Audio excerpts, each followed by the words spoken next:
Penyidik Satreskrim Polres Surakarta telah melakukan upaya paksa penangkapan terhadap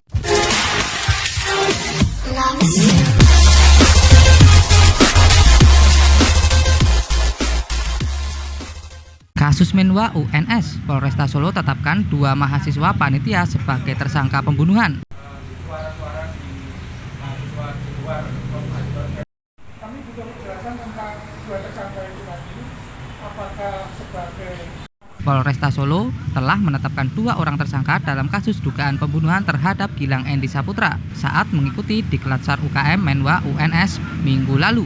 Kedua tersangka adalah NFM dan FPJ. Keduanya merupakan panitia Diklat SAR Menwa UNS. Kapolresta Solo Kombes Pol Ade Safri Simanjuntak mengatakan penetapan tersangka ini berdasar 3 alat bukti, yaitu keterangan saksi, tim ahli, dan alat bukti.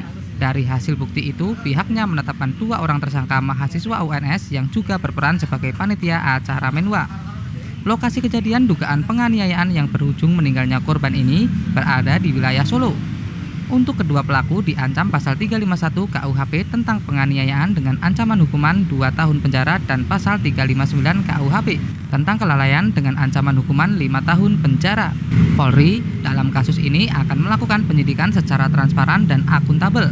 Polresta Solo juga akan berkoordinasi dengan tim kuasa hukum UNS Solo. Kekerasan terhadap korban dilakukan pada 23 Oktober dan 24 Oktober di lingkungan kampus UNS. Rektor UNS Jamal Wibowo menerima langkah Polresta Solo yang telah menetapkan 2 orang tersangka.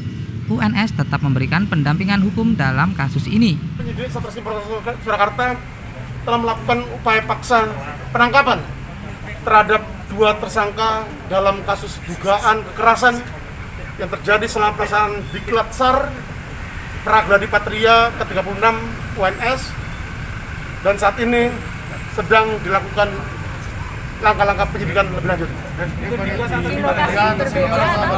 Panitia atau senior atau apa? Panitia?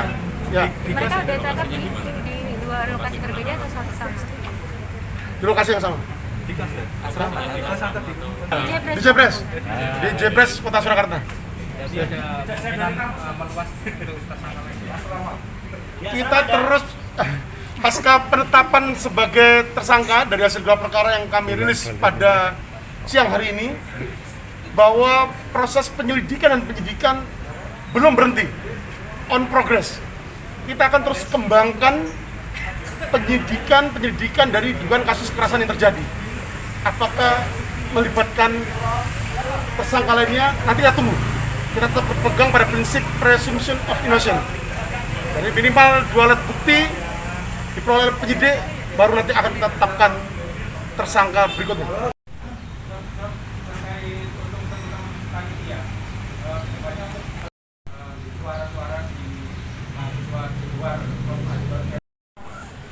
Secara sadar melakukan eksekusi, eksekutor,